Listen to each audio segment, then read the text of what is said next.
Então vem pra cá, pastor José Elias!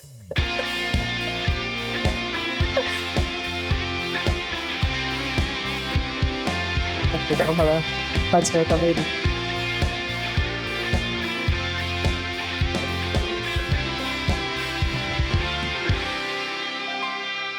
Eita Deus!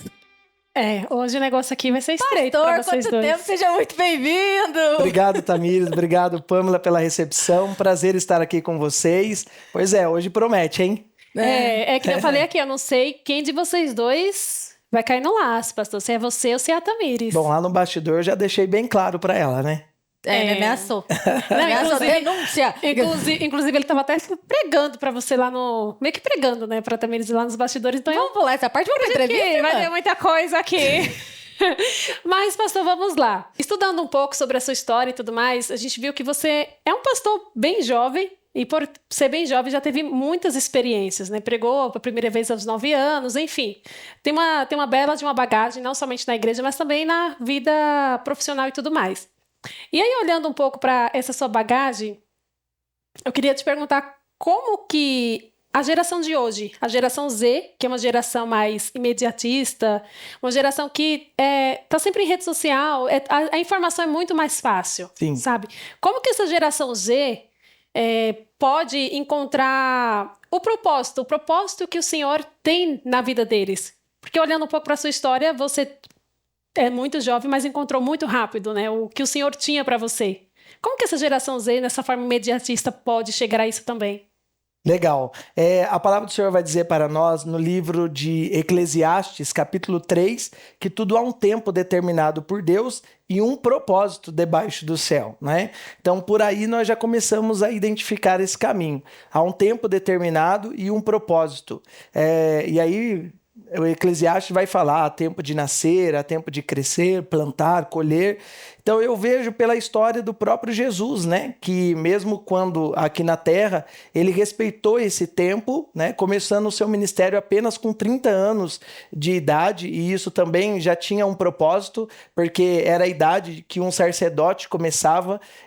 Então Jesus, ele respeitou tudo isso. Acho que nós devemos olhar para Jesus, entender que ele respeitou isso, ele nos mostrou na prática que nós devemos dar tempo ao tempo, absorver as coisas. Enquanto isso, Jesus estava no templo, estava ali com os saduceus, com os fariseus, sempre ali misturado junto com eles para entender a ideia, para que quando ele fosse começar, ele já, no caso, seria bem pontual naquilo que ele exerceria no seu ministério. E você começou aos 9 anos. Você sabia o que você estava fazendo com 9 anos? Ah, não sabia.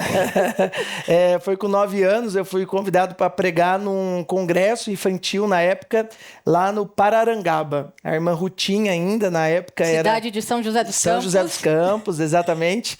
E eu lembro que colocaram até um caixotinho, porque eu sempre fui baixinho, né? Um pouquinho maior que o Elitinho, mas tudo bem. E aí eu subi em cima lá do caixote, comecei a ministrar a palavra, mas como você falou, assim, reproduzia, né? De uma certa forma, não era muito consciente daquilo que eu estava fazendo. Mas você era um jovem bem ativo na igreja. Quando que você tomou consciência, então, do que você estava fazendo? A minha juventude, a minha infância, toda a minha vida foi dentro da igreja, fazendo para o Senhor a obra. E, de uma certa forma, como eu nasci no lar cristão, né, os meus pais eram pastores, acompanhando eles na trajetória, então a gente vai absorvendo, né, tudo e depois vai reproduzindo. Então eu absorvia e reproduzia. E acredite se quiser, eu fui ter uma consciência plena pós-morte da minha mãe.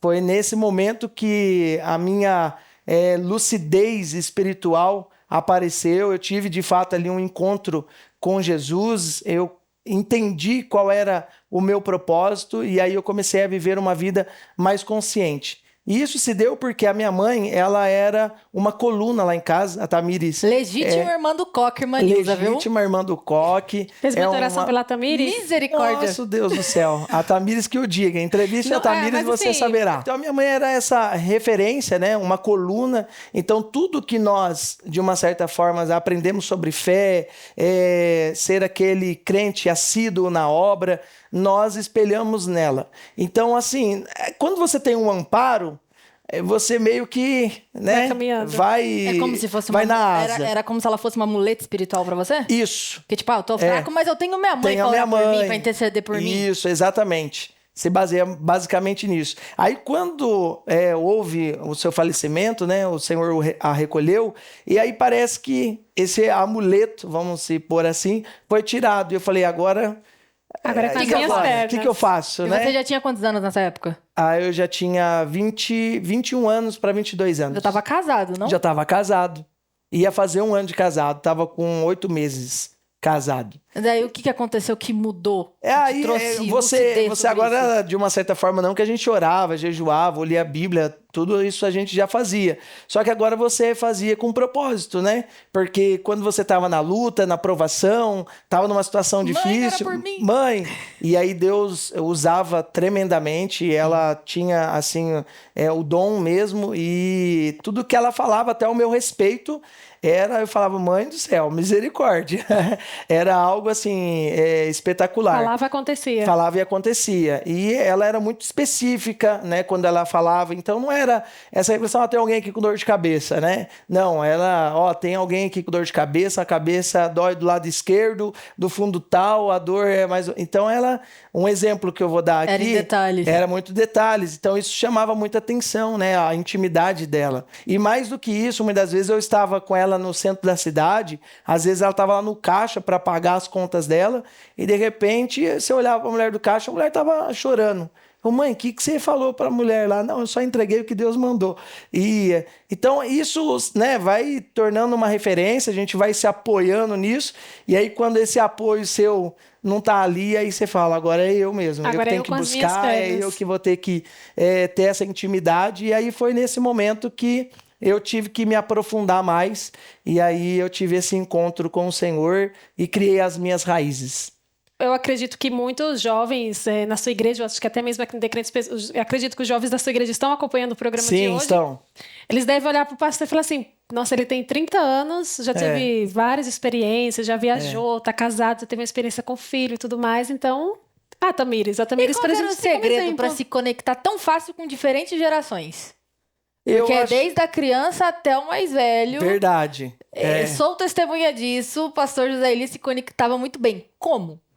Eu acho que você observar, né? Você falar a linguagem, né? Então você vai falar com a criança na linguagem de criança, você vai falar com os idosos na linguagem do idoso, com o jovem na linguagem do jovem. Então, por exemplo, uma irmã do coque lá da igreja, o que você vai falar com ela? Sobre oração, jejum, mistério de Deus, revelações, né? Com a juventude de hoje, você vai falar sobre temas atuais, vai falar sobre diversos tipos de assunto e depois levar esse assunto a Cristo, né? E com a criança, toda aquela questão de criança, né? Fazer vozinha de criança, olhar nos olhos dela, tem aquela questão que hoje você abaixa, deixa você do tamanho dela, então você vai criando esse contato. Eu acredito que seria essa questão que a gente poderia pôr em prática para que a gente pudesse comunicar com todos, né? Sabendo que cada um, ele de uma certa forma, exige de você. Eu acho que é isso.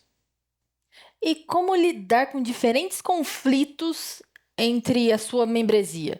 Por exemplo, dependente, chega a pessoa lá com problema financeiro, com problema sentimental, com problema com a família. Como que lida com um turbilhão, às vezes nem tendo experiência nisso? Porque às vezes é uma pessoa mais velha que vem te pedir conselho, e aí, como é que faz? Legal. E isso é um tabu, né? Porque imagina uma pessoa mais velha pedindo conselho para uma pessoa mais nova. Então, idade não significa maturidade, né? Pode ser uma pessoa experiente, porque a vida literalmente vai fazer você se tornar uma pessoa experiente, mas talvez não madura, né? Então isso, a maturidade é aquilo que você absorve ao longo das situações da vida.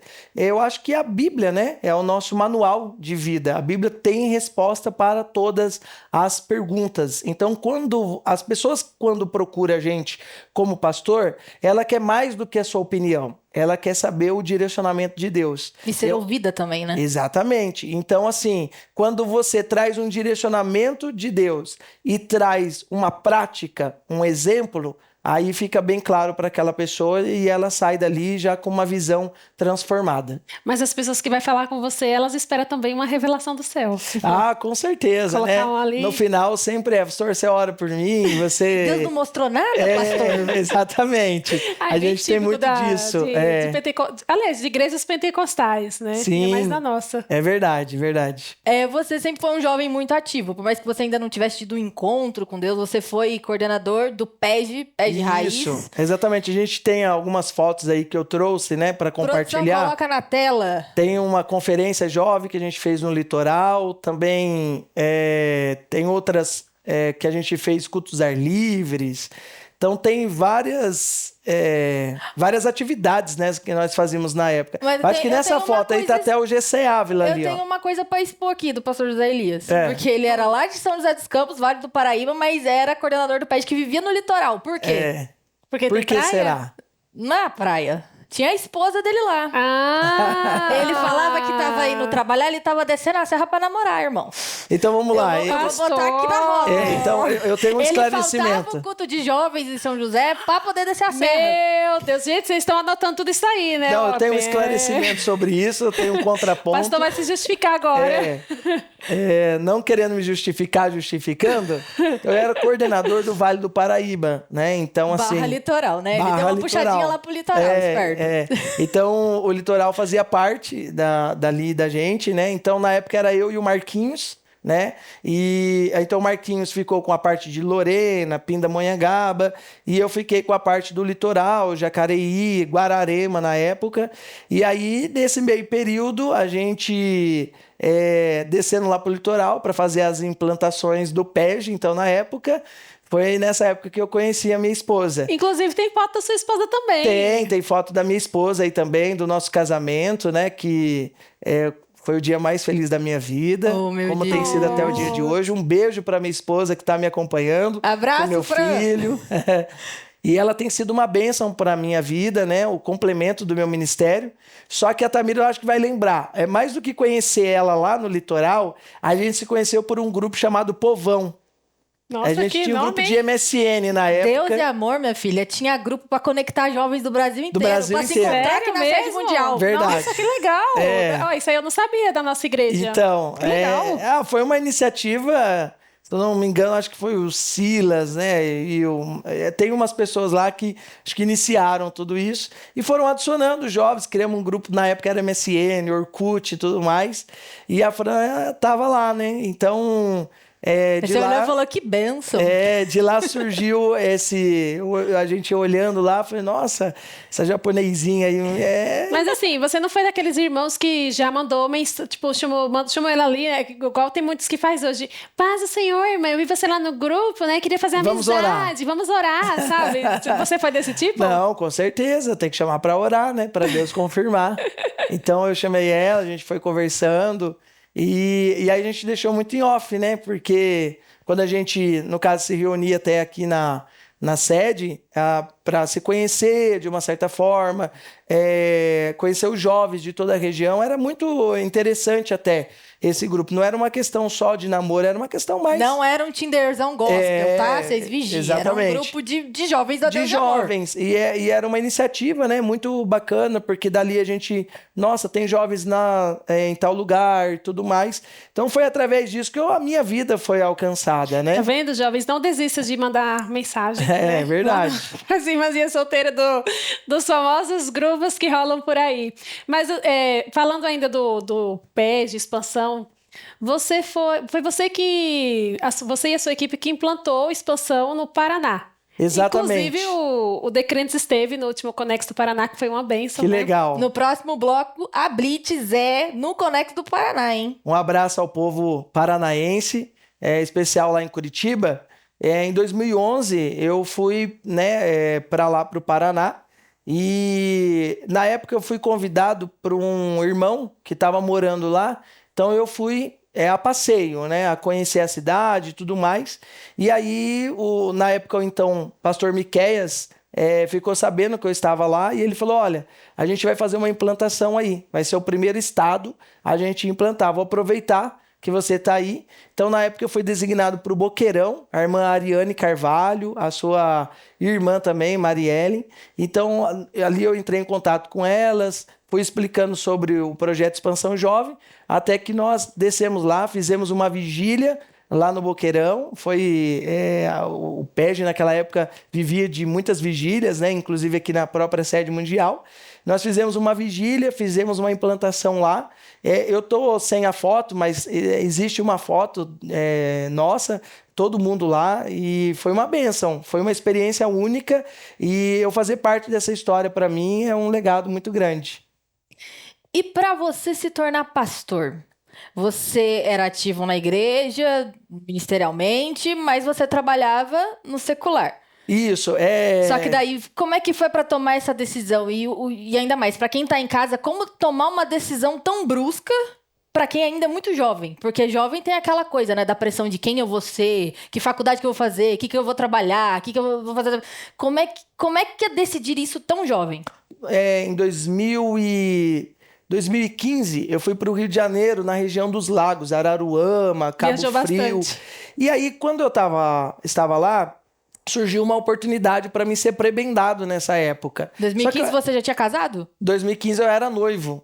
E, assim, eu era muito novo, tal, então, assim, surgiu e aí eu estava muito inseguro e acabou não acontecendo. Depois, quando eu casei com a minha esposa, havia uma expectativa, né? Porque agora tá casado. Agora e ele vai São Bora José... ser pastor. Então São José dos Campos sempre me olhou, e até os irmãozinhos sempre falavam, agora o Zé Elias vai trabalhar para a obra. Então eu gerei uma expectativa de fato, né? Para trabalhar na obra e tudo mais, me dedicava para isso. E me frustrei, porque não aconteceu. E não era o momento. Dentro desse período, eu tinha um lar, eu tinha uma família, né? Estava casado. Então, eu comecei a trabalhar, né? E nesse período, eu me formei em automação industrial. Trabalhei como técnico eletrônico numa empresa de guindaste. Depois que eu saí dessa empresa, eu fui trabalhar de telecom. Então, eu trabalhei na antiga NET, que hoje é Claro Brasil. Fui contratado, tá aí uma fotinha aí pro pessoal ver, né? Eu em cima da escada. Irmão, Jesus foi bom na sua vida. Jesus foi bom, né? Então, nessa época, eu tinha, então, o meu emprego secular, e foi muito bom. Por quê? Isso foi me moldando, né? Então, assim, quando nós nascemos num berço evangélico, somos criados, nós, de uma certa forma, somos criados numa bolha. Dentro né? de uma bolha. Sim. Ali. Então, assim, num campo inocente, todo mundo é bonzinho, todo mundo é isso, Nem aquilo. sempre, mas... Mas a gente não tem essa noção, né? Porque a gente prega isso e tenta viver isso. E aí, o que acontece? Esse trabalho foi fundamental, porque eu atendia os clientes, resolvia conflito. Então, você imagina você chegar na casa de um cliente que está sem internet há dias. Nossa, aconteceu comigo. Meu Deus. E aí você pensa... tratou o técnico como, Não, irmão? eu tratei irmã. muito bem. Não, Oferecer mas um copo assim, d'água, né? o meu caso foi um caso muito antigo, cara. Cortaram os fios e levaram embora. É porque você não pagou a conta, né? Isso nunca aconteceu antes comigo. Levou 3 dias, tá pondo técnico aqui na minha casa. imagina. Mas eu tratei ele bem, E aí você tem que resolver conflitos. Então, às vezes era problema de fatura, mas você era o técnico. Então, eu não tenho nada a ver com a parte financeira. Mas mesmo assim, você ia lá, dava uma atenção, guiava. E tudo isso foi criando em mim maturidade, né? Lidar com conflitos, pessoas. Sim. E nesse meio período, na época... o pastor Miqueias assumiu São José dos Campos. Só que eu já estava congregando na sede desde a época do pastor Edilson Jorge Moura, que foi um pastorzão, uma pessoa assim que eu criei uma admiração, me ajudou muito na minha caminhada espiritual, tinha uma palavra poderosa, e ali foi se abrindo meus entendimentos. Sim. Então eu fui cooperando melhor e com entendimento. Quando o pastor Miqueias ele veio, assumiu, facilitou até um pouco, porque ele já conhecia a minha pessoa, já trabalhei com ele na época no PEG, então ele foi puxando eu para alguns projetos, né, em São José dos Campos. E aí eu fui trabalhando e fazendo parte dos projetos da igreja. E aí começou a queimar meu coração.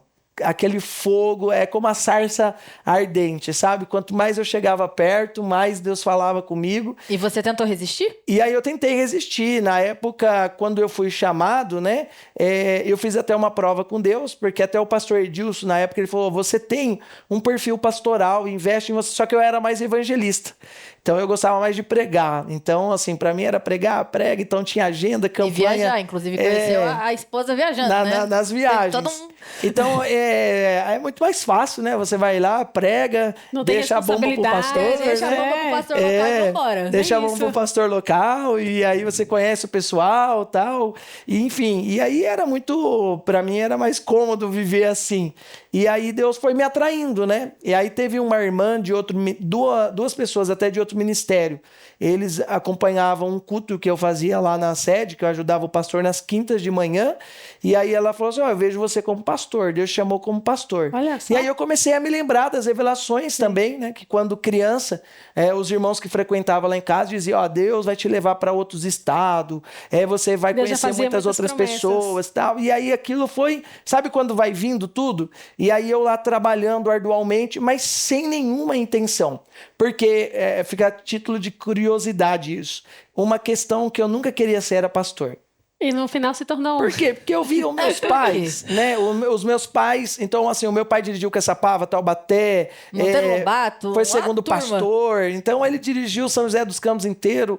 Ele dava Santa Ceia em todo lugar. Foram um casal muito referência ali no Vale do Paraíba. Mas é isso. E aí eu lembro que uma certa feita eu estava ministrando numa igreja e aí quando eu saí do púlpito, um irmão falou assim, pastor, eu vi uma... Na época se chamava de pastor. A igreja, às vezes, os irmãos têm esse hábito, né? Então você pregou, a pessoa já te chama de pastor. Aqui a gente também chama todo mundo de pastor. Aí ele, homens, pastor, né? olha, eu vi na sua mão uma chave, só que essa chave não é material, é uma chave espiritual, é uma chave de uma igreja.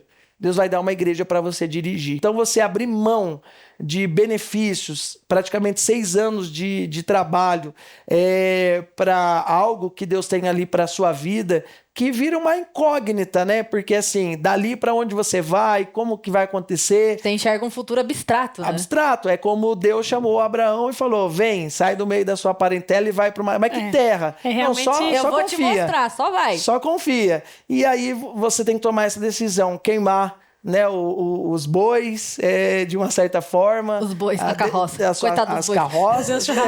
Faz churrasco. Queimar as carroças e, de uma certa forma, falar, Senhor, eis-me aqui e se cumpra em mim o seu querer. E aí, nesse meio termo, eu me descobri pastor, né? Então, foi dado algumas demandas para mim, eu fui entendendo. E você foi segundo pastor por quanto tempo? 6 meses. 6 meses? 6 meses. E daí já de janeiro a junho. Primeiro pastor. E aí eu virei primeiro pastor. Da sua igreja local. Na minha igreja local. Não, agora puxando sardinha pra São José dos Campos, como é que foi usar São José como cobaia? Não, tô brincando. Como é que foi pra você dirigir a igreja que você cresceu? Esse é um marco da minha vida, né? Eu acho que, de uma certa forma, eu nunca imaginava isso. Tudo bem que depois, já como segundo pastor, eu já começava a me projetar. Então você se projeta em vários locais, mas eu, de uma certa forma, não era muito otimista, né? Então como você está iniciando, então você imagina, na época chamava anexo, um anexo ali, tal, algo do tipo. Sucursal ali, E de uma certa forma, o pastor Miqueias nunca me iludiu com qualquer questão ou proposta e nem a diretoria, entendeu? Então, assim, era uma questão que, se acontecesse, viria da parte de Deus, literalmente. E aí, quando o pastor falou, olha, eu aceitei o pedido de ser conselheiro nacional novamente do Expansão e o senhor mandou então agora você toca a cabeça ficar. tua. Nossa, pensa. Então foi um misto de sentimentos, né? De alegria, mas ao mesmo tempo de preocupação, 26 anos. E detalhe, primeira igreja. Primeira E igreja. era uma setorial. Que Fomos do rebanho cobaia de José Elias. Não, e sem falar Foi os meus certos e erros ali. Eu ouvi histórias de quando o pastor Miqueias era pastor na sua igreja, que ele implantou, assim, diversas coisas lá, então a responsabilidade era maior ainda. Total, eu participei desde o começo da reforma da igreja, né? Então eu fiz parte de todos os projetos, de cada canto, de cada detalhe. Na época, até toda a parte de telecomunicação da igreja, como eu já estava no trabalho. Ele era líder da divulgação, Da que agora divulgação. é mídia. Ele foi meu líder. Exatamente. Imagina, sem saber fazer um cartaz. Mas a gente estava lá, E depois entendeu? ele virou o pastor que chegava na mídia, no criativo, e falava assim, faz um videozinho. É só uma artezinha. E eu cobrava, viu? Você sabe, E qual que foi o maior desafio de dirigir a primeira igreja aos 26 anos? a Tamires. A Tamires foi um dos pontos. Mas a Tamires, ao longo do tempo, foi melhorando, né? E aí você vê onde Deus colocou ela, né? Então, isso Tamires dava muito significa que ela trabalho? foi... só um pouquinho, né? Um pouquinho, assim. Mas, além da Tamires, Quem tinha me outras justifica é pessoas. Mas eu acho que o maior desafio foi a idade. Foi a idade e a falta de experiência, né? Então, assim, experiência no quesito currículo. Então, tipo assim, qual igreja você dirigiu? Né? Chegou a... Muitas vezes, muitas pessoas, né, de uma certa forma, criticavam isso, né? Então, assim, poxa, ele nunca dirigiu uma igreja, como que agora ele vai tomar decisões? Então, isso e a questão da idade, né? Poxa, Então você teve que conquistar o seu espaço ali. eu tive que conquistar literalmente o meu espaço, e eu acho que depois o próprio trabalho foi falando por si só. E uma vez que você vai trabalhando, e aí eu fiz o que Neemias fez. Vamos trabalhar na edificação dos muros. Desce aí, não tem tempo para você não. Eu preciso trabalhar, eu estou numa grande obra e não posso. Então eu foquei nisso e depois o próprio Deus foi respaldando. E aí as próprias pessoas foram vendo o respaldo de Deus e pela misericórdia e graça do Senhor, a gente conseguiu sair pela porta da frente ali de São José dos Campos, e hoje um carinho enorme, né? As pessoas hoje, de uma certa forma, têm isso pela minha pessoa, pela minha família, e é recíproco da minha parte. Você viu que a Tamires falou super bem de você aqui no início. Pois é, a Tamires tem Só não os vou seus... falar que foi um dos melhores pastores que eu já tive, Porque pros você já teve outros outro. não ficarem tristes. Eu vou arrumar uma Porque ela já teve contenda outro. nova. Você tá vendo, né? Que ela tá falando que ela já teve outro pastor melhor. Eu falei que é um dos. Faz parte. E, aproveitando que o pastor José Elias está aqui, ele vai fazer a oração desta noite com a gente. Amém. Primeiramente, né, agradecemos. Foi um prazer, uma honra recebê-lo aqui. Amém. Para mim Deus também. abençoe sua vida. A gente vai ter que trazer o pastor José Elias de certeza. novo. Não é puxando o saco, mas vai ter que trazer. Vamos. Fazendo o convite, a gente estará aqui com o maior prazer. Para mim também é um prazer participar deste programa tão maravilhoso que tem já impactado vidas, alcançado pessoas através dos testemunhos, dos relatos. Impactante. Eu sou uma pessoa que estou assistindo a programação. É importante. Já vi várias entrevistas já. Olha só, Fui pastor. impactado. Conheci muitas pessoas, né? Olha que Através legal. disso, a história das pessoas. Então, parabéns pela iniciativa, parabéns à Igreja Pentecostal Deus e Amor por estar promovendo este algo tão especial e tão comovente, né? Sim. Que tem tocado vidas para a glória do Senhor Jesus. Então, oramos, pastor. A gente só não vai chamar o diretor aqui, porque ele é muito tímido, gente. Fica mais, gente, não, assim, fica para uma próxima. E vocês de casa, por favor, gente, por favor, orem também pelo nosso diretor, porque ele precisa muito. Tem que dar o nome dele. Coloquem o Léo O nome Zanzerê dele nas suas orações. Põe aí, Zanzerê. Vamos Vamos orar, lá? pastor? Amém. Oremos ao Senhor. Meu Deus, em nome de Jesus Cristo, seu Filho amado, nós queremos te agradecer por esta programação. Senhor, esta programação que tem impactado vidas através dos testemunhos, através, Senhor, dos relatos. Quantas pessoas, Senhor, que nos assistiram estavam desanimadas, desacreditadas, até mesmo, Senhor, sem esperança. Mas através dos testemunhos, dos relatos, aqui, Senhor, contados, eles tiveram a sua fé aumentada. Senhor, e eu tenho certeza que através desta programação o Senhor está impactando vidas, lares estão sendo edificados, famílias estão sendo restauradas, pessoas, Senhor, estão sendo alcançadas pelo seu amor. E eu tenho certeza, ó Pai, que nós ouviremos muitos testemunhos, e tudo isso é para a glória do teu nome. Abençoa a Igreja Pentecostal Deus e Amor, a diretoria, Senhor, a todos que estão envolvidos nesta programação, fazendo com que esses episódios cheguem até estas vidas, ó Pai. Abençoe de uma maneira geral, em nome de Jesus, nós te pedimos e já te agradecemos. Amém e amém, Jesus. Amém. Amém. Pastor, que Deus abençoe. Amém.